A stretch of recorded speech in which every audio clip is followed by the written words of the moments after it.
고요한 마음으로 잠시 숨을 고릅니다. 찰나와 같이 스쳐가는 시간 속에서, 그리고 쉴 틈 없이 흘러가는 일상 속에서 잠시 멈추어 지혜의 말씀에 귀를 기울이는 이 순간이 얼마나 귀하고 소중한지요. 만약 지금 듣고 계시는 이 이야기가 당신의 마음에 작은 평화의 씨앗을 심어준다면 이 지혜를 주변의 소중한 이들과 함께 나누어 주십시오. 법을 나누는 것은 가장 큰 보시이며 당신의 구독과 좋아요는 이 지혜의 샘이 마르지 않도록 돕는 소중한 마음이 될 것입니다. 당신의 길에 부처님의 자비가 늘 함께하기를 기원합니다. 인생은 마치 번갯불에 콩을 볶아 먹는 것처럼 순식간에 지나갑니다. 이 짧은 시간 속에서 부처님의 가르침을 만나고 그 깊은 의미를 이해하며 마침내 자신의 삶을 긍정적으로 변화시킬 기회를 갖는다는 것은 실로 엄청난 행운입니다. 우리의 삶은 무한하지 않고 유한하기에 더욱 그렇습니다. 물론 불교에서는 윤회를 이야기합니다. 이번 생이 끝나면 다음 생으로 이어진다고 믿지요. 하지만 다음 생에 우리가 새로운 몸을 받아 태어났을 때 지금의 나를 기억할 수 있을까요? 아마 아닐 겁니다. 그렇다면 그것을 온전히 이어진 삶이라 할 수 있을까요? 우리가 흔히 생각하는 윤회에 대해서도 사실은 많은 오해와 깊은 가르침이 숨어 있습니다. 이처럼 복잡하고 심오한 진리의 세계에서 그 가르침을 배우고 실천한다는 것은 참으로 어려운 일입니다. 그래서 저는 이 심오한 가르침에 귀를 기울이고 자신의 삶을 바꾸기 위해 용기를 내는 여러분들을 볼 때마다 경이로운 마음이 듭니다. 사실 부처님께서도 깨달음을 얻으신 직후 비슷한 고민을 하셨다고 전해집니다. 이 가르침은 너무나 깊고 오묘하여 세상 사람들이 이해하기 어려울 것이니 차라리 이대로 열반에 드는 것이 낫지 않을까 생각하셨다는 이야기입니다. 하물며 부처님의 가르침에 작은 불빛 하나를 전하는 저 역시 이것을 배운다고 월급이 오르는 것도 아니고 자녀가 명문대에 합격하는 것도 아닌데 과연 누가 이 힘든 공부를 하려 할까 하는 생각을 한 적이 있습니다. 하지만 머리로는 이해가 되는데 아직 삶이 바뀌지 않아 괴롭다며 질문을 던지는 용감한 수행자들이 있습니다. 배운 바를 토대로 자신의 삶을 더욱 멋지게 가꾸려는 여러분이 계시기에 저는 외롭지 않고 큰 힘을 얻습니다. 이 길을 먼저 걸어가셨던 수많은 선지식들께서 느끼셨을 깊은 외로움을 넘어 우리는 지금 함께 걷는 도반이 되어가고 있는 것이겠지요. 얼마 전 사회에 첫 발을 내디딘 한 젊은 청년이 보내온 사연입니다. 그는 최근 군 복무를 마치고 새로운 직장에 적응하며 살아가고 있다고 했습니다. 어느 날 그는 혼자 마트에 장을 보러 갔다가 장난감 코너에서 바닥에 드러누워 온몸으로 울부짖는 한 아이를 보게 되었습니다. 아이는 마트가 떠나갈 듯 비명을 질렀고 아이의 엄마는 팔짱을 낀 채 그저 무표정하게 바라만 보고 있었습니다. 원하는 장난감을 사주지 않자 벌어진 이 가혹한 줄다리기는 누구에게도 행복해 보이지 않았습니다. 이 광경을 목격한 청년은 문득 이런 생각에 사로잡혔습니다. 훗날 나의 아이가 저런 모습을 보일 때 나는 과연 어떻게 해야 할까? 아버지가 된다는 것이 갑자기 너무나 막막하고 두려워집니다. 저는 이 청년의 두려움이 지극히 정상적이고 건강한 것이라고 말씀드리고 싶습니다. 오히려 두려워할 줄 알아야 합니다. 나는 괜찮겠지. 내 아이는 다르겠지라는 막연한 용기는 때로 감당하기 힘든 결과를 가져올 수 있습니다. 물에 들어가기 전에 수영을 배우고 집에 불이 나기 전에 소화기 사용법을 익혀야 한 것처럼 우리는 삶의 중요한 과제 앞에서 먼저 배울 자세를 가져야 합니다. 하지만 우리는 어떤가요? 결혼을 하고 나서 매일같이 다투다가 뒤늦게 방법을 찾고 아이가 온 세상을 자기 뜻대로 하려들 때가 되어서야 어찌할 바를 몰라 허둥댑니다. 준비 없이 부모가 된다는 것은 아이의 모든 행동에 대한 책임을 부모가 떠안게 된다는 의미입니다. 아이들은 자신의 행동에 책임을 진다는 개념이 없습니다. 오직 순수한 욕구만이 존재할 뿐입니다. 그런 아이에게 선택과 결정의 권한을 무분별하게 넘겨주는 것은 아이가 성인이 되어서도 자신의 모든 실패와 불행의 책임을 부모에게 돌리게 만드는 길을 열어주는 것과 같습니다. 그렇게 자란 아이는 사회에 나가 자신의 뜻대로 되지 않는 현실의 벽에 부딪혔을 때 쉽게 좌절하고 세상을 원망하게 됩니다.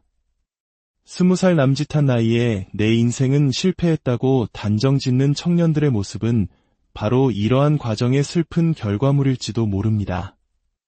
마트에서 떼를 쓰는 아이에게 부모가 장난감을 사주는 순간 아이는 한 가지를 분명하게 학습합니다. 아, 이렇게 바닥에 뒹굴고 소리를 지르면 원하는 것을 얻을 수 있구나. 이것은 부모가 아이에게 무의식적으로 가르치는 생존 방식입니다.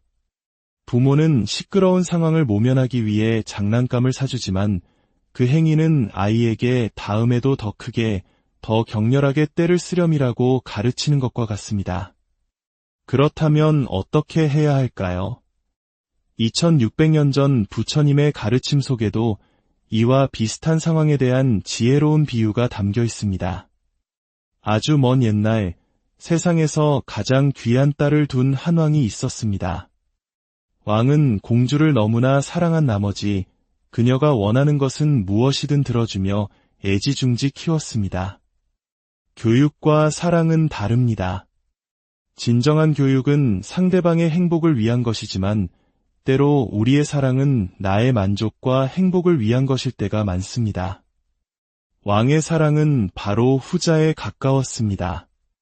어느 비 오는 날 공주는 연못가에서 아름다운 광경을 목격합니다.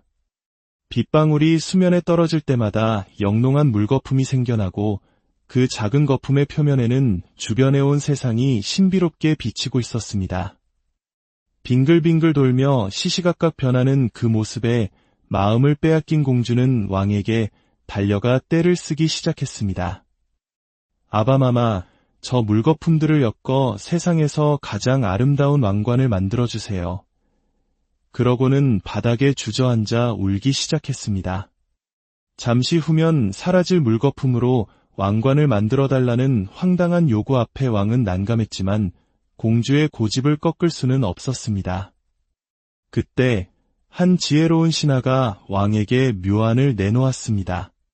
전하, 공주님께 직접 저 물거품들을 그릇에 담아오라고 이르십시오. 그리하면 제가 기꺼이 아름다운 왕관을 만들어 올리겠습니다. 왕은 곧바로 딸에게 신하의 말을 전했습니다. 왕관을 만들 수 있다는 말에 신이 난 공주는 그릇을 들고 연못으로 달려갔습니다.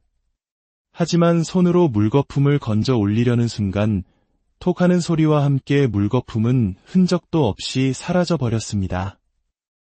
옆에 있는 다른 물거품을 잡으려 해도 결과는 마찬가지였습니다. 손이 닿는 족족 사라져버리는 물거품 앞에서 공주는 마침내 깨닫게 되었습니다. 이것은 아버지인 왕의 능력으로도 결코 가질 수 없는 것이라는 사실을 말입니다. 이 비유는 우리 마음의 작동 원리를 놀랍도록 정확하게 보여줍니다. 여기서 연못의 물은 바로 우리의 기억을 상징합니다. 우리가 살아오면서 쌓아온 모든 경험과 지식의 총체입니다. 수면은 기억의 가장 마지막, 바로 지금 이 순간을 의미합니다. 그리고 그 수면 위에 빗방울이라는 인연을 만나 호련히 떠오르는 물거품, 그것이 바로 우리의 생각입니다. 우리의 생각은 이 물거품과 같습니다. 온 세상을 비출 만큼 모든 것을 담아내는 듯 보이지만 그 속은 텅 비어 있습니다. 자동차라는 생각은 새로 만들어져 있지 않고 슬픔이라는 생각은 눈물로 이루어져 있지 않습니다. 실체가 없기에 무게도, 색깔도, 냄새도 없습니다. 또한 물거품처럼 우리의 생각은 찰나에 생겨났다가 찰나에 사라집니다. 잡으려고 하는 순간 이미 터져버려 흔적조차 남지 않습니다. 아침에 느꼈던 분노는 지금 어디에 있습니까? 어제 느꼈던 행복은 지금 어떤 모양으로 남아있나요? 우리는 마치 공주처럼 이 잡을 수 없는 생각의 물거품들을 붙잡으려 애쓰며 살아갑니다. 행복이라는 물거품, 사랑이라는 물거품, 증오와 원망이라는 물거품을 소유하려고 노력합니다. 그리고 그것이 뜻대로 되지 않을 때 마트 바닥의 아이처럼 마음속으로 울부짖으며 고통스러워합니다. 지혜로운 신하가 공주에게 직접 가져오라고 말한 것은 선불교에서 달마대사가 제자 해가에게 불안한 너의 마음을 내게 가져오너라, 내가 편안하게 해주리라고 말한 것과 같은 맥락입니다. 해가가 자신의 마음을 아무리 찾아도 가져올 수 없음을 깨달았을 때 그는 비로소 마음의 본질을 깨닫고 평화를 얻었습니다. 우리가 해야 할 일은 바로 공주가 했던 그 경험을 스스로 해보는 것입니다. 나의 생각을 붙잡으려 하지 말고 그저 바라보는 것입니다. 아, 지금 분노라는 물거품이 일어났구나. 아름답게 세상을 비추다가 이내 톡 터져 사라지겠지. 슬픔이라는 물거품이 떠올랐구나. 이 또한 곧 사라져 본래의 고요한 기억의 연못으로 돌아가겠지. 사연을 보내주신 청년에게, 그리고 미래의 부모가 될 모든 이들에게 전하고 싶습니다.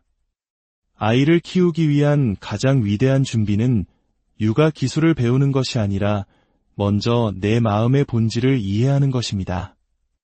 잡을 수 없는 생각에 휘둘리지 않고 그저 물거품처럼 피어났다가 사라지는 현상임을 고요히 바라볼 수 있을 때 우리는 아이의 떼쓰는 행동 앞에서도 지혜롭게 대처할 수 있는 힘을 얻게 될 것입니다. 아이에게 사주지 않는 단호함이 당장은 아프게 느껴질지라도 그것이 아이가 스스로의 욕구를 조절하고 세상과 조화롭게 살아가는 법을 배우게 하는 진정한 사랑임을 알기 때문입니다. 우리의 마음은 본래 고요한 연못과 같습니다. 생각이라는 수많은 물거품이 떠올랐다 사라지지만 연못 그 자체는 결코 흔들리지 않습니다. 그 고요함을 깨닫는 것이 바로 수행의 시작이며 모든 고통에서 벗어나는 자유의 고요한 마음으로 잠시 숨을 고릅니다. 찰나와 같이 스쳐가는 시간 속에서, 그리고 쉴 틈 없이 흘러가는 일상 속에서 잠시 멈추어 지혜의 말씀에 귀를 기울이는 이 순간이 얼마나 귀하고 소중한지요. 만약 지금 듣고 계시는 이 이야기가 당신의 마음에 작은 평화의 씨앗을 심어준다면 이 지혜를 주변의 소중한 이들과 함께 나누어 주십시오. 법을 나누는 것은 가장 큰 보시이며 당신의 구독과 좋아요는 이 지혜의 샘이 마르지 않도록 돕는 소중한 마음이 될 것입니다. 당신의 길에 부처님의 자비가 늘 함께하기를 기원합니다. 인생은 마치 번갯불에 콩을 볶아 먹는 것처럼 순식간에 지나갑니다. 이 짧은 시간 속에서 부처님의 가르침을 만나고 그 깊은 의미를 이해하며 마침내 자신의 삶을 긍정적으로 변화시킬 기회를 갖는다는 것은 실로 엄청난 행운입니다. 우리의 삶은 무한하지 않고 유한하기에 더욱 그렇습니다. 물론 불교에서는 윤회를 이야기합니다. 이번 생이 끝나면 다음 생으로 이어진다고 믿지요. 하지만 다음 생에 우리가 새로운 몸을 받아 태어났을 때 지금의 나를 기억할 수 있을까요? 아마 아닐 겁니다. 그렇다면 그것을 온전히 이어진 삶이라 할 수 있을까요? 우리가 흔히 생각하는 윤회에 대해서도 사실은 많은 오해와 깊은 가르침이 숨어 있습니다. 이처럼 복잡하고 심오한 진리의 세계에서 그 가르침을 배우고 실천한다는 것은 참으로 어려운 일입니다. 그래서 저는 이 심오한 가르침에 귀를 기울이고 자신의 삶을 바꾸기 위해 용기를 내는 여러분들을 볼 때마다 경이로운 마음이 듭니다. 사실 부처님께서도 깨달음을 얻으신 직후 비슷한 고민을 하셨다고 전해집니다. 이 가르침은 너무나 깊고 오묘하여 세상 사람들이 이해하기 어려울 것이니 차라리 이대로 열반에 드는 것이 낫지 않을까 생각하셨다는 이야기입니다. 하물며 부처님의 가르침에 작은 불빛 하나를 전하는 저 역시 이것을 배운다고 월급이 오르는 것도 아니고 자녀가 명문대에 합격하는 것도 아닌데 과연 누가 이 힘든 공부를 하려 할까 하는 생각을 한 적이 있습니다. 하지만 머리로는 이해가 되는데 아직 삶이 바뀌지 않아 괴롭다며 질문을 던지는 용감한 수행자들이 있습니다. 배운 바를 토대로 자신의 삶을 더욱 멋지게 가꾸려는 여러분이 계시기에 저는 외롭지 않고 큰 힘을 얻습니다. 이 길을 먼저 걸어가셨던 수많은 선지식들께서 느끼셨을 깊은 외로움을 넘어 우리는 지금 함께 걷는 도반이 되어가고 있는 것이겠지요. 얼마 전 사회에 첫 발을 내디딘 한 젊은 청년이 보내온 사연입니다. 그는 최근 군 복무를 마치고 새로운 직장에 적응하며 살아가고 있다고 했습니다. 어느 날 그는 혼자 마트에 장을 보러 갔다가 장난감 코너에서 바닥에 드러누워 온몸으로 울부짖는 한 아이를 보게 되었습니다. 아이는 마트가 떠나갈 듯 비명을 질렀고 아이의 엄마는 팔짱을 낀 채 그저 무표정하게 바라만 보고 있었습니다. 원하는 장난감을 사주지 않자 벌어진 이 가혹한 줄다리기는 누구에게도 행복해 보이지 않았습니다. 이 광경을 목격한 청년은 문득 이런 생각에 사로잡혔습니다. 훗날 나의 아이가 저런 모습을 보일 때 나는 과연 어떻게 해야 할까? 아버지가 된다는 것이 갑자기 너무나 막막하고 두려워집니다. 저는 이 청년의 두려움이 지극히 정상적이고 건강한 것이라고 말씀드리고 싶습니다. 오히려 두려워할 줄 알아야 합니다. 나는 괜찮겠지. 내 아이는 다르겠지라는 막연한 용기는 때로 감당하기 힘든 결과를 가져올 수 있습니다.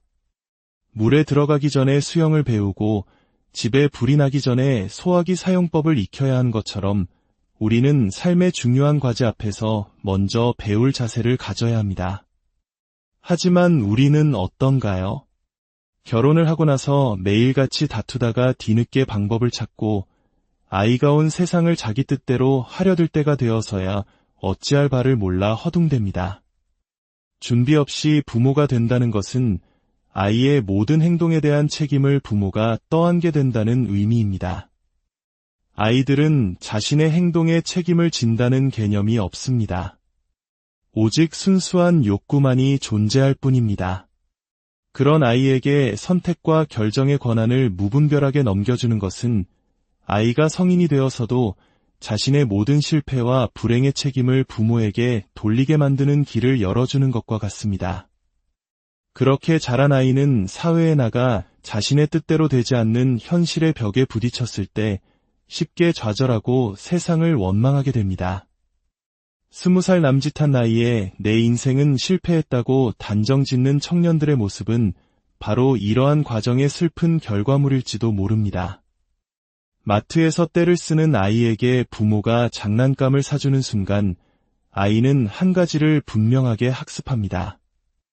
아, 이렇게 바닥에 뒹굴고 소리를 지르면 원하는 것을 얻을 수 있구나. 이것은 부모가 아이에게 무의식적으로 가르치는 생존 방식입니다. 부모는 시끄러운 상황을 모면하기 위해 장난감을 사주지만 그 행위는 아이에게 다음에도 더 크게, 더 격렬하게 떼를 쓰렴이라고 가르치는 것과 같습니다. 그렇다면 어떻게 해야 할까요? 2600년 전 부처님의 가르침 속에도 이와 비슷한 상황에 대한 지혜로운 비유가 담겨 있습니다. 아주 먼 옛날 세상에서 가장 귀한 딸을 둔 한 왕이 있었습니다. 왕은 공주를 너무나 사랑한 나머지 그녀가 원하는 것은 무엇이든 들어주며 애지중지 키웠습니다. 교육과 사랑은 다릅니다. 진정한 교육은 상대방의 행복을 위한 것이지만 때로 우리의 사랑은 나의 만족과 행복을 위한 것일 때가 많습니다. 왕의 사랑은 바로 후자에 가까웠습니다. 어느 비 오는 날 공주는 연못가에서 아름다운 광경을 목격합니다.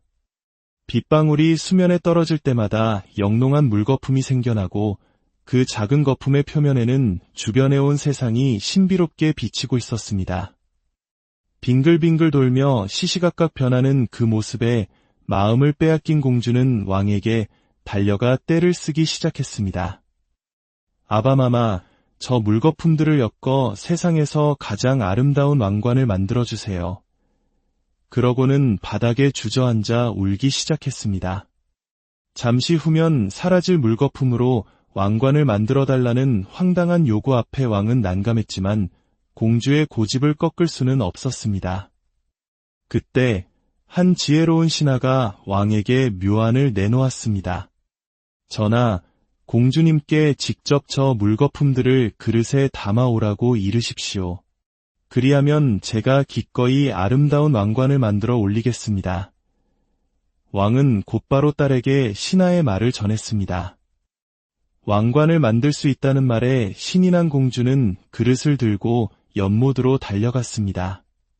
하지만 손으로 물거품을 건져 올리려는 순간 톡 하는 소리와 함께 물거품은 흔적도 없이 사라져 버렸습니다. 옆에 있는 다른 물거품을 잡으려 해도 결과는 마찬가지였습니다. 손이 닿는 족족 사라져버리는 물거품 앞에서 공주는 마침내 깨닫게 되었습니다. 이것은 아버지인 왕의 능력으로도 결코 가질 수 없는 것이라는 사실을 말입니다. 이 비유는 우리 마음의 작동 원리를 놀랍도록 정확하게 보여줍니다. 여기서 연못의 물은 바로 우리의 기억을 상징합니다. 우리가 살아오면서 쌓아온 모든 경험과 지식의 총체입니다.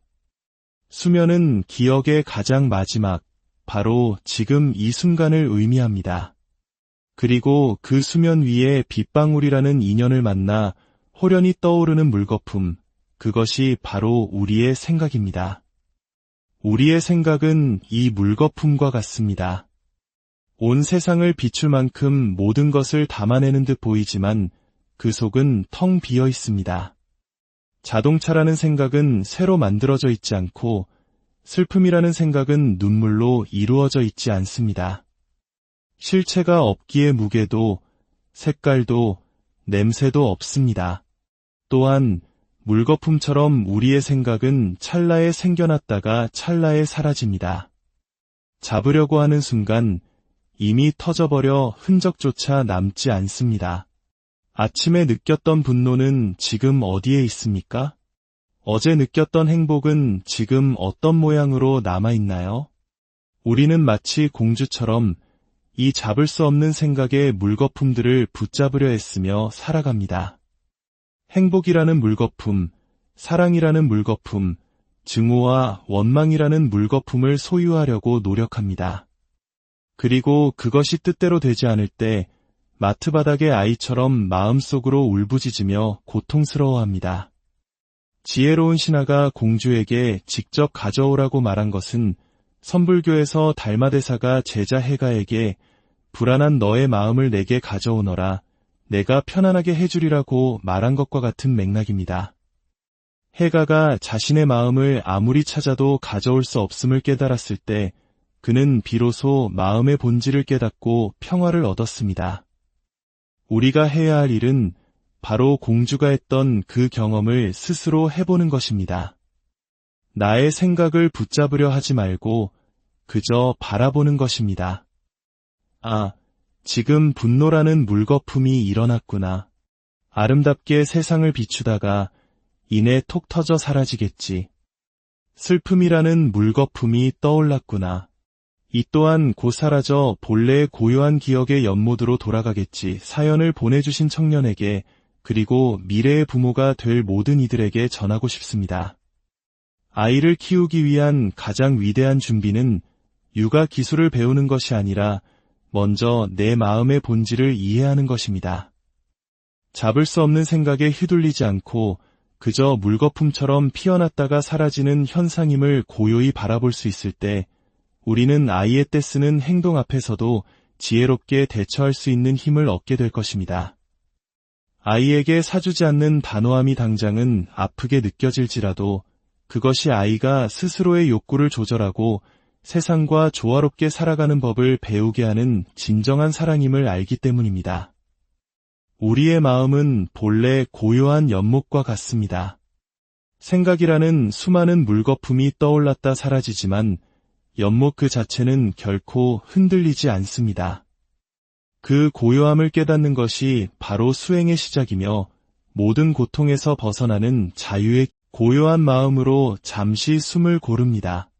찰나와 같이 스쳐가는 시간 속에서 그리고 쉴 틈 없이 흘러가는 일상 속에서 잠시 멈추어 지혜의 말씀에 귀를 기울이는 이 순간이 얼마나 귀하고 소중한지요. 만약 지금 듣고 계시는 이 이야기가 당신의 마음에 작은 평화의 씨앗을 심어준다면 이 지혜를 주변의 소중한 이들과 함께 나누어 주십시오. 법을 나누는 것은 가장 큰 보시이며 당신의 구독과 좋아요는 이 지혜의 샘이 마르지 않도록 돕는 소중한 마음이 될 것입니다. 당신의 길에 부처님의 자비가 늘 함께하기를 기원합니다. 인생은 마치 번갯불에 콩을 볶아 먹는 것처럼 순식간에 지나갑니다. 이 짧은 시간 속에서 부처님의 가르침을 만나고 그 깊은 의미를 이해하며 마침내 자신의 삶을 긍정적으로 변화시킬 기회를 갖는다는 것은 실로 엄청난 행운입니다. 우리의 삶은 무한하지 않고 유한하기에 더욱 그렇습니다. 물론 불교에서는 윤회를 이야기합니다. 이번 생이 끝나면 다음 생으로 이어진다고 믿지요. 하지만 다음 생에 우리가 새로운 몸을 받아 태어났을 때 지금의 나를 기억할 수 있을까요? 아마 아닐 겁니다. 그렇다면 그것을 온전히 이어진 삶이라 할 수 있을까요? 우리가 흔히 생각하는 윤회에 대해서도 사실은 많은 오해와 깊은 가르침이 숨어 있습니다. 이처럼 복잡하고 심오한 진리의 세계에서 그 가르침을 배우고 실천한다는 것은 참으로 어려운 일입니다. 그래서 저는 이 심오한 가르침에 귀를 기울이고 자신의 삶을 바꾸기 위해 용기를 내는 여러분들을 볼 때마다 경이로운 마음이 듭니다. 사실 부처님께서도 깨달음을 얻으신 직후 비슷한 고민을 하셨다고 전해집니다. 이 가르침은 너무나 깊고 오묘하여 세상 사람들이 이해하기 어려울 것이니 차라리 이대로 열반에 드는 것이 낫지 않을까 생각하셨다는 이야기입니다. 하물며 부처님의 가르침에 작은 불빛 하나를 전하는 저 역시 이것을 배운다고 월급이 오르는 것도 아니고 자녀가 명문대에 합격하는 것도 아닌데 과연 누가 이 힘든 공부를 하려 할까 하는 생각을 한 적이 있습니다. 하지만 머리로는 이해가 되는데 아직 삶이 바뀌지 않아 괴롭다며 질문을 던지는 용감한 수행자들이 있습니다. 배운 바를 토대로 자신의 삶을 더욱 멋지게 가꾸려는 여러분이 계시기에 저는 외롭지 않고 큰 힘을 얻습니다. 이 길을 먼저 걸어가셨던 수많은 선지식들께서 느끼셨을 깊은 외로움을 넘어 우리는 지금 함께 걷는 도반이 되어가고 있는 것이겠지요. 얼마 전 사회에 첫 발을 내디딘 한 젊은 청년이 보내온 사연입니다. 그는 최근 군 복무를 마치고 새로운 직장에 적응하며 살아가고 있다고 했습니다. 어느 날 그는 혼자 마트에 장을 보러 갔다가 장난감 코너에서 바닥에 드러누워 온몸으로 울부짖는 한 아이를 보게 되었습니다. 아이는 마트가 떠나갈 듯 비명을 질렀고 아이의 엄마는 팔짱을 낀 채 그저 무표정하게 바라만 보고 있었습니다. 원하는 장난감을 사주지 않자 벌어진 이 가혹한 줄다리기는 누구에게도 행복해 보이지 않았습니다. 이 광경을 목격한 청년은 문득 이런 생각에 사로잡혔습니다. 훗날 나의 아이가 저런 모습을 보일 때 나는 과연 어떻게 해야 할까? 아버지가 된다는 것이 갑자기 너무나 막막하고 두려워집니다. 저는 이 청년의 두려움이 지극히 정상적이고 건강한 것이라고 말씀드리고 싶습니다. 오히려 두려워할 줄 알아야 합니다. 나는 괜찮겠지. 내 아이는 다르겠지라는 막연한 용기는 때로 감당하기 힘든 결과를 가져올 수 있습니다. 물에 들어가기 전에 수영을 배우고 집에 불이 나기 전에 소화기 사용법을 익혀야 하는 것처럼 우리는 삶의 중요한 과제 앞에서 먼저 배울 자세를 가져야 합니다. 하지만 우리는 어떤가요? 결혼을 하고 나서 매일같이 다투다가 뒤늦게 방법을 찾고 아이가 온 세상을 자기 뜻대로 하려들 때가 되어서야 어찌할 바를 몰라 허둥댑니다. 준비 없이 부모가 된다는 것은 아이의 모든 행동에 대한 책임을 부모가 떠안게 된다는 의미입니다. 아이들은 자신의 행동에 책임을 진다는 개념이 없습니다. 오직 순수한 욕구만이 존재할 뿐입니다. 그런 아이에게 선택과 결정의 권한을 무분별하게 넘겨주는 것은 아이가 성인이 되어서도 자신의 모든 실패와 불행의 책임을 부모에게 돌리게 만드는 길을 열어주는 것과 같습니다. 그렇게 자란 아이는 사회에 나가 자신의 뜻대로 되지 않는 현실의 벽에 부딪혔을 때 쉽게 좌절하고 세상을 원망하게 됩니다. 20살 남짓한 나이에 내 인생은 실패했다고 단정짓는 청년들의 모습은 바로 이러한 과정의 슬픈 결과물일지도 모릅니다. 마트에서 떼를 쓰는 아이에게 부모가 장난감을 사주는 순간 아이는 한 가지를 분명하게 학습합니다. 아, 이렇게 바닥에 뒹굴고 소리를 지르면 원하는 것을 얻을 수 있구나. 이것은 부모가 아이에게 무의식적으로 가르치는 생존 방식입니다. 부모는 시끄러운 상황을 모면하기 위해 장난감을 사주지만 그 행위는 아이에게 다음에도 더 크게, 더 격렬하게 떼를 쓰렴이라고 가르치는 것과 같습니다. 그렇다면 어떻게 해야 할까요? 2600년 전 부처님의 가르침 속에도 이와 비슷한 상황에 대한 지혜로운 비유가 담겨 있습니다. 아주 먼 옛날 세상에서 가장 귀한 딸을 둔 한 왕이 있었습니다. 왕은 공주를 너무나 사랑한 나머지 그녀가 원하는 것은 무엇이든 들어주며 애지중지 키웠습니다. 교육과 사랑은 다릅니다. 진정한 교육은 상대방의 행복을 위한 것이지만 때로 우리의 사랑은 나의 만족과 행복을 위한 것일 때가 많습니다. 왕의 사랑은 바로 후자에 가까웠습니다. 어느 비 오는 날 공주는 연못가에서 아름다운 광경을 목격합니다. 빗방울이 수면에 떨어질 때마다 영롱한 물거품이 생겨나고 그 작은 거품의 표면에는 주변에 온 세상이 신비롭게 비치고 있었습니다. 빙글빙글 돌며 시시각각 변하는 그 모습에 마음을 빼앗긴 공주는 왕에게 달려가 떼를 쓰기 시작했습니다. 아바마마, 저 물거품들을 엮어 세상에서 가장 아름다운 왕관을 만들어주세요. 그러고는 바닥에 주저앉아 울기 시작했습니다. 잠시 후면 사라질 물거품으로 왕관을 만들어달라는 황당한 요구 앞에 왕은 난감했지만 공주의 고집을 꺾을 수는 없었습니다. 그때 한 지혜로운 신하가 왕에게 묘안을 내놓았습니다. 전하, 공주님께 직접 저 물거품들을 그릇에 담아오라고 이르십시오. 그리하면 제가 기꺼이 아름다운 왕관을 만들어 올리겠습니다. 왕은 곧바로 딸에게 신하의 말을 전했습니다. 왕관을 만들 수 있다는 말에 신이 난 공주는 그릇을 들고 연못으로 달려갔습니다. 하지만 손으로 물거품을 건져 올리려는 순간 톡 하는 소리와 함께 물거품은 흔적도 없이 사라져 버렸습니다. 옆에 있는 다른 물거품을 잡으려 해도 결과는 마찬가지였습니다. 손이 닿는 족족 사라져버리는 물거품 앞에서 공주는 마침내 깨닫게 되었습니다. 이것은 아버지인 왕의 능력으로도 결코 가질 수 없는 것이라는 사실을 말입니다. 이 비유는 우리 마음의 작동 원리를 놀랍도록 정확하게 보여줍니다.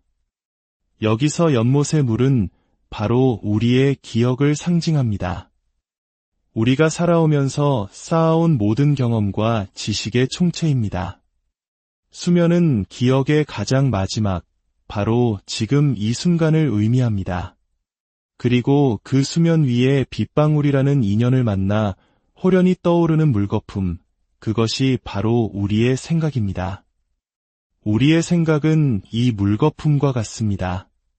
온 세상을 비출 만큼 모든 것을 담아내는 듯 보이지만 그 속은 텅 비어 있습니다. 자동차라는 생각은 새로 만들어져 있지 않고 슬픔이라는 생각은 눈물로 이루어져 있지 않습니다. 실체가 없기에 무게도, 색깔도, 냄새도 없습니다.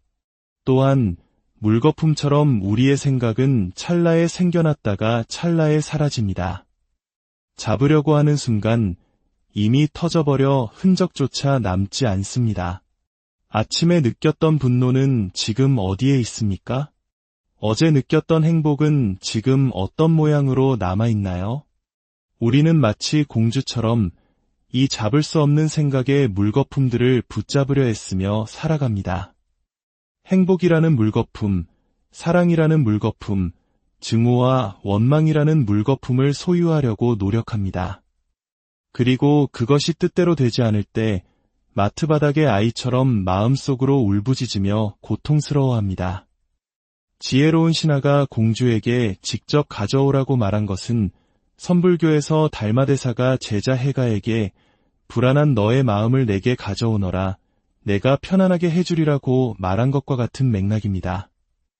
해가가 자신의 마음을 아무리 찾아도 가져올 수 없음을 깨달았을 때 그는 비로소 마음의 본질을 깨닫고 평화를 얻었습니다. 우리가 해야 할 일은 바로 공주가 했던 그 경험을 스스로 해보는 것입니다. 나의 생각을 붙잡으려 하지 말고 그저 바라보는 것입니다. 아, 지금 분노라는 물거품이 일어났구나. 아름답게 세상을 비추다가 이내 톡 터져 사라지겠지. 슬픔이라는 물거품이 떠올랐구나. 이 또한 곧 사라져 본래의 고요한 기억의 연못으로 돌아가겠지. 사연을 보내주신 청년에게, 그리고 미래의 부모가 될 모든 이들에게 전하고 싶습니다. 아이를 키우기 위한 가장 위대한 준비는 육아 기술을 배우는 것이 아니라 먼저 내 마음의 본질을 이해하는 것입니다. 잡을 수 없는 생각에 휘둘리지 않고 그저 물거품처럼 피어났다가 사라지는 현상임을 고요히 바라볼 수 있을 때 우리는 아이의 떼쓰는 행동 앞에서도 지혜롭게 대처할 수 있는 힘을 얻게 될 것입니다.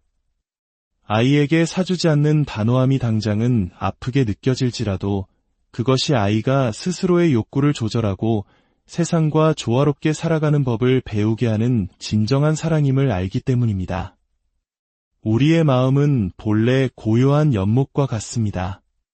생각이라는 수많은 물거품이 떠올랐다 사라지지만 연못 그 자체는 결코 흔들리지 않습니다. 그 고요함을 깨닫는 것이 바로 수행의 시작이며 모든 고통에서 벗어나는 자유의 고요한 마음으로 잠시 숨을 고릅니다. 찰나와 같이 스쳐가는 시간 속에서, 그리고 쉴 틈 없이 흘러가는 일상 속에서 잠시 멈추어 지혜의 말씀에 귀를 기울이는 이 순간이 얼마나 귀하고 소중한지요. 만약 지금 듣고 계시는 이 이야기가 당신의 마음에 작은 평화의 씨앗을 심어준다면 이 지혜를 주변의 소중한 이들과 함께 나누어 주십시오. 법을 나누는 것은 가장 큰 보시이며 당신의 구독과 좋아요는 이 지혜의 샘이 마르지 않도록 돕는 소중한 마음이 될 것입니다. 당신의 길에 부처님의 자비가 늘 함께하기를 기원합니다. 인생은 마치 번갯불에 콩을 볶아 먹는 것처럼 순식간에 지나갑니다. 이 짧은 시간 속에서 부처님의 가르침을 만나고 그 깊은 의미를 이해하며 마침내 자신의 삶을 긍정적으로 변화시킬 기회를 갖는다는 것은 실로 엄청난 행운입니다. 우리의 삶은 무한하지 않고 유한하기에 더욱 그렇습니다.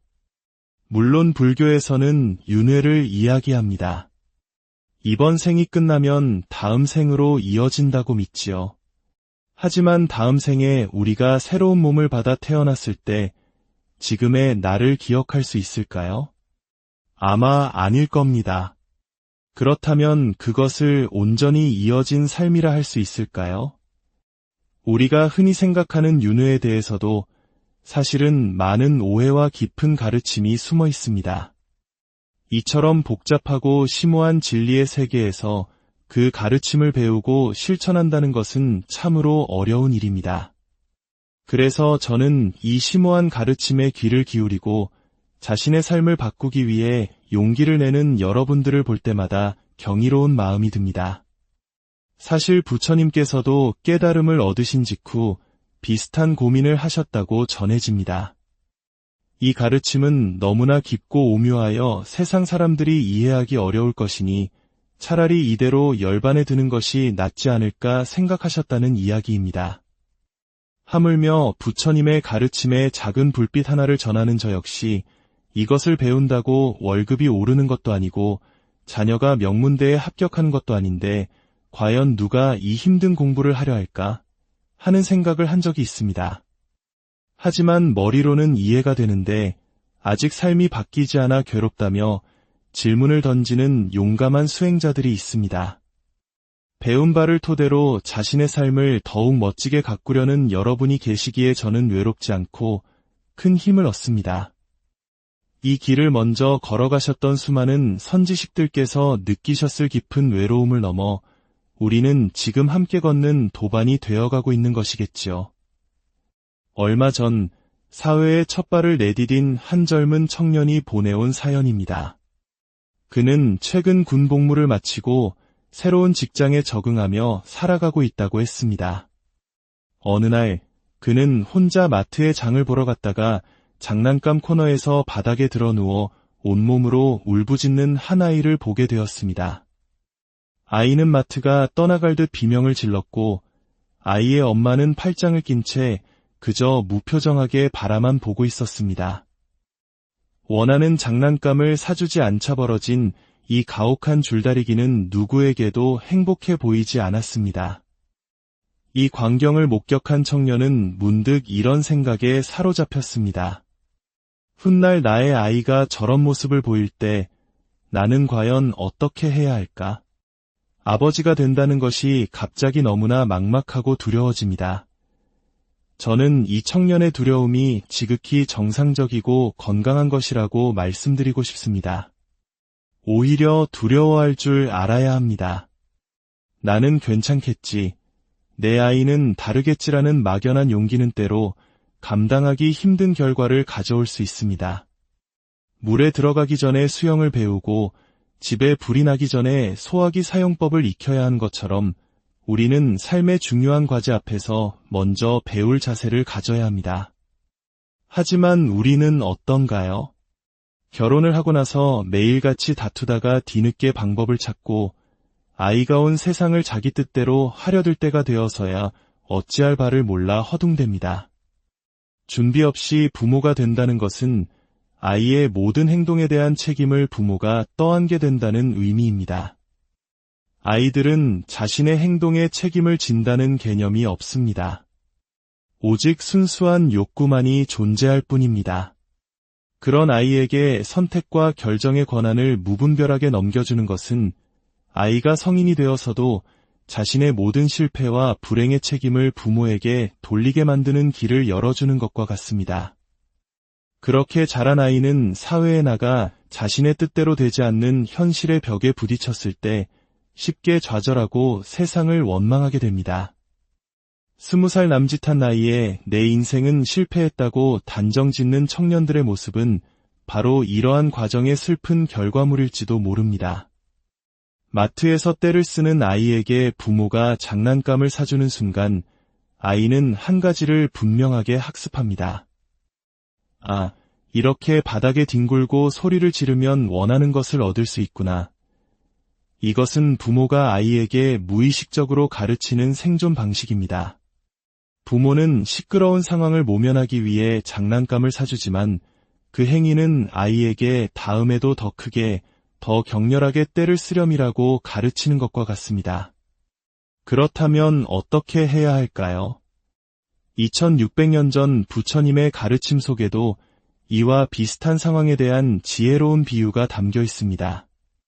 아주 먼 옛날 세상에서 가장 귀한 딸을 둔 한 왕이 있었습니다. 왕은 공주를 너무나 사랑한 나머지 그녀가 원하는 것은 무엇이든 들어주며 애지중지 키웠습니다. 교육과 사랑은 다릅니다. 진정한 교육은 상대방의 행복을 위한 것이지만 때로 우리의 사랑은 나의 만족과 행복을 위한 것일 때가 많습니다. 왕의 사랑은 바로 후자에 가까웠습니다. 어느 비 오는 날 공주는 연못가에서 아름다운 광경을 목격합니다. 빗방울이 수면에 떨어질 때마다 영롱한 물거품이 생겨나고 그 작은 거품의 표면에는 주변에 온 세상이 신비롭게 비치고 있었습니다. 빙글빙글 돌며 시시각각 변하는 그 모습에 마음을 빼앗긴 공주는 왕에게 달려가 떼를 쓰기 시작했습니다. 아바마마, 저 물거품들을 엮어 세상에서 가장 아름다운 왕관을 만들어주세요. 그러고는 바닥에 주저앉아 울기 시작했습니다. 잠시 후면 사라질 물거품으로 왕관을 만들어달라는 황당한 요구 앞에 왕은 난감했지만 공주의 고집을 꺾을 수는 없었습니다. 그때 한 지혜로운 신하가 왕에게 묘안을 내놓았습니다. 전하, 공주님께 직접 저 물거품들을 그릇에 담아오라고 이르십시오. 그리하면 제가 기꺼이 아름다운 왕관을 만들어 올리겠습니다. 왕은 곧바로 딸에게 신하의 말을 전했습니다. 왕관을 만들 수 있다는 말에 신이 난 공주는 그릇을 들고 연못으로 달려갔습니다. 하지만 손으로 물거품을 건져 올리려는 순간 톡 하는 소리와 함께 물거품은 흔적도 없이 사라져 버렸습니다. 옆에 있는 다른 물거품을 잡으려 해도 결과는 마찬가지였습니다. 손이 닿는 족족 사라져버리는 물거품 앞에서 공주는 마침내 깨닫게 되었습니다. 이것은 아버지인 왕의 능력으로도 결코 가질 수 없는 것이라는 사실을 말입니다. 이 비유는 우리 마음의 작동 원리를 놀랍도록 정확하게 보여줍니다. 여기서 연못의 물은 바로 우리의 기억을 상징합니다. 우리가 살아오면서 쌓아온 모든 경험과 지식의 총체입니다. 수면은 기억의 가장 마지막, 바로 지금 이 순간을 의미합니다. 그리고 그 수면 위에 빗방울이라는 인연을 만나 호련히 떠오르는 물거품, 그것이 바로 우리의 생각입니다. 우리의 생각은 이 물거품과 같습니다. 온 세상을 비출 만큼 모든 것을 담아내는 듯 보이지만 그 속은 텅 비어 있습니다. 자동차라는 생각은 새로 만들어져 있지 않고 슬픔이라는 생각은 눈물로 이루어져 있지 않습니다. 실체가 없기에 무게도, 색깔도, 냄새도 없습니다. 또한 물거품처럼 우리의 생각은 찰나에 생겨났다가 찰나에 사라집니다. 잡으려고 하는 순간 이미 터져버려 흔적조차 남지 않습니다. 아침에 느꼈던 분노는 지금 어디에 있습니까? 어제 느꼈던 행복은 지금 어떤 모양으로 남아있나요? 우리는 마치 공주처럼 이 잡을 수 없는 생각의 물거품들을 붙잡으려 애쓰며 살아갑니다. 행복이라는 물거품, 사랑이라는 물거품, 증오와 원망이라는 물거품을 소유하려고 노력합니다. 그리고 그것이 뜻대로 되지 않을 때 마트 바닥의 아이처럼 마음속으로 울부짖으며 고통스러워합니다. 지혜로운 신하가 공주에게 직접 가져오라고 말한 것은 선불교에서 달마대사가 제자 해가에게 불안한 너의 마음을 내게 가져오너라, 내가 편안하게 해주리라고 말한 것과 같은 맥락입니다. 해가가 자신의 마음을 아무리 찾아도 가져올 수 없음을 깨달았을 때 그는 비로소 마음의 본질을 깨닫고 평화를 얻었습니다. 우리가 해야 할 일은 바로 공주가 했던 그 경험을 스스로 해보는 것입니다. 나의 생각을 붙잡으려 하지 말고 그저 바라보는 것입니다. 아, 지금 분노라는 물거품이 일어났구나. 아름답게 세상을 비추다가 이내 톡 터져 사라지겠지. 슬픔이라는 물거품이 떠올랐구나. 이 또한 곧 사라져 본래의 고요한 기억의 연못으로 돌아가겠지. 사연을 보내주신 청년에게, 그리고 미래의 부모가 될 모든 이들에게 전하고 싶습니다. 아이를 키우기 위한 가장 위대한 준비는 육아 기술을 배우는 것이 아니라 먼저 내 마음의 본질을 이해하는 것입니다. 잡을 수 없는 생각에 휘둘리지 않고 그저 물거품처럼 피어났다가 사라지는 현상임을 고요히 바라볼 수 있을 때 우리는 아이의 떼쓰는 행동 앞에서도 지혜롭게 대처할 수 있는 힘을 얻게 될 것입니다. 아이에게 사주지 않는 단호함이 당장은 아프게 느껴질지라도 그것이 아이가 스스로의 욕구를 조절하고 세상과 조화롭게 살아가는 법을 배우게 하는 진정한 사랑임을 알기 때문입니다. 우리의 마음은 본래 고요한 연못과 같습니다. 생각이라는 수많은 물거품이 떠올랐다 사라지지만 연못 그 자체는 결코 흔들리지 않습니다. 그 고요함을 깨닫는 것이 바로 수행의 시작이며 모든 고통에서 벗어나는 자유의 고요한 마음으로 잠시 숨을 고릅니다.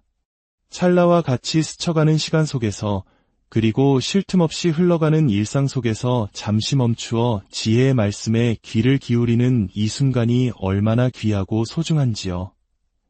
만약 지금 듣고 계시는 이 이야기가 당신의 마음에 작은 평화의 씨앗을 심어준다면 이 지혜를 주변의 소중한 이들과 함께 나누어 주십시오.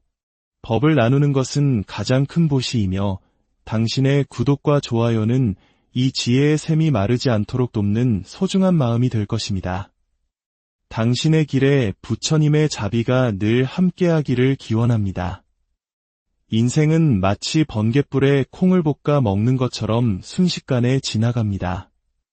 이 짧은 시간 속에서 부처님의 가르침을 만나고 그 깊은 의미를 이해하며 마침내 자신의 삶을 긍정적으로 변화시킬 기회를 갖는다는 것은 실로 엄청난 행운입니다. 우리의 삶은 무한하지 않고 유한하기에 더욱 그렇습니다. 물론 불교에서는 윤회를 이야기합니다. 이번 생이 끝나면 다음 생으로 이어진다고 믿지요. 하지만 다음 생에 우리가 새로운 몸을 받아 태어났을 때 지금의 나를 기억할 수 있을까요? 아마 아닐 겁니다. 그렇다면 그것을 온전히 이어진 삶이라 할 수 있을까요? 우리가 흔히 생각하는 윤회에 대해서도 사실은 많은 오해와 깊은 가르침이 숨어 있습니다. 이처럼 복잡하고 심오한 진리의 세계에서 그 가르침을 배우고 실천한다는 것은 참으로 어려운 일입니다. 그래서 저는 이 심오한 가르침에 귀를 기울이고 자신의 삶을 바꾸기 위해 용기를 내는 여러분들을 볼 때마다 경이로운 마음이 듭니다. 사실 부처님께서도 깨달음을 얻으신 직후 비슷한 고민을 하셨다고 전해집니다. 이 가르침은 너무나 깊고 오묘하여 세상 사람들이 이해하기 어려울 것이니 차라리 이대로 열반에 드는 것이 낫지 않을까 생각하셨다는 이야기입니다. 하물며 부처님의 가르침에 작은 불빛 하나를 전하는 저 역시 이것을 배운다고 월급이 오르는 것도 아니고 자녀가 명문대에 합격하는 것도 아닌데 과연 누가 이 힘든 공부를 하려 할까 하는 생각을 한 적이 있습니다. 하지만 머리로는 이해가 되는데 아직 삶이 바뀌지 않아 괴롭다며 질문을 던지는 용감한 수행자들이 있습니다. 배운 바를 토대로 자신의 삶을 더욱 멋지게 가꾸려는 여러분이 계시기에 저는 외롭지 않고 큰 힘을 얻습니다. 이 길을 먼저 걸어가셨던 수많은 선지식들께서 느끼셨을 깊은 외로움을 넘어 우리는 지금 함께 걷는 도반이 되어가고 있는 것이겠지요. 얼마 전 사회에 첫 발을 내디딘 한 젊은 청년이 보내온 사연입니다. 그는 최근 군 복무를 마치고 새로운 직장에 적응하며 살아가고 있다고 했습니다. 어느 날 그는 혼자 마트에 장을 보러 갔다가 장난감 코너에서 바닥에 드러누워 온몸으로 울부짖는 한 아이를 보게 되었습니다. 아이는 마트가 떠나갈 듯 비명을 질렀고 아이의 엄마는 팔짱을 낀 채 그저 무표정하게 바라만 보고 있었습니다. 원하는 장난감을 사주지 않자 벌어진 이 가혹한 줄다리기는 누구에게도 행복해 보이지 않았습니다. 이 광경을 목격한 청년은 문득 이런 생각에 사로잡혔습니다. 훗날 나의 아이가 저런 모습을 보일 때 나는 과연 어떻게 해야 할까? 아버지가 된다는 것이 갑자기 너무나 막막하고 두려워집니다. 저는 이 청년의 두려움이 지극히 정상적이고 건강한 것이라고 말씀드리고 싶습니다. 오히려 두려워할 줄 알아야 합니다. 나는 괜찮겠지. 내 아이는 다르겠지라는 막연한 용기는 때로 감당하기 힘든 결과를 가져올 수 있습니다. 물에 들어가기 전에 수영을 배우고 집에 불이 나기 전에 소화기 사용법을 익혀야 하는 것처럼 우리는 삶의 중요한 과제 앞에서 먼저 배울 자세를 가져야 합니다. 하지만 우리는 어떤가요? 결혼을 하고 나서 매일같이 다투다가 뒤늦게 방법을 찾고 아이가 온 세상을 자기 뜻대로 하려들 때가 되어서야 어찌할 바를 몰라 허둥댑니다. 준비 없이 부모가 된다는 것은 아이의 모든 행동에 대한 책임을 부모가 떠안게 된다는 의미입니다. 아이들은 자신의 행동에 책임을 진다는 개념이 없습니다. 오직 순수한 욕구만이 존재할 뿐입니다. 그런 아이에게 선택과 결정의 권한을 무분별하게 넘겨주는 것은 아이가 성인이 되어서도 자신의 모든 실패와 불행의 책임을 부모에게 돌리게 만드는 길을 열어주는 것과 같습니다. 그렇게 자란 아이는 사회에 나가 자신의 뜻대로 되지 않는 현실의 벽에 부딪혔을 때 쉽게 좌절하고 세상을 원망하게 됩니다. 20살 남짓한 나이에 내 인생은 실패했다고 단정짓는 청년들의 모습은 바로 이러한 과정의 슬픈 결과물일지도 모릅니다.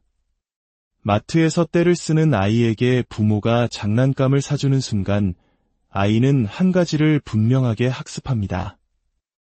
아, 이렇게 바닥에 뒹굴고 소리를 지르면 원하는 것을 얻을 수 있구나. 이것은 부모가 아이에게 무의식적으로 가르치는 생존 방식입니다. 부모는 시끄러운 상황을 모면하기 위해 장난감을 사주지만 그 행위는 아이에게 다음에도 더 크게, 더 격렬하게 떼를 쓰렴이라고 가르치는 것과 같습니다. 그렇다면 어떻게 해야 할까요?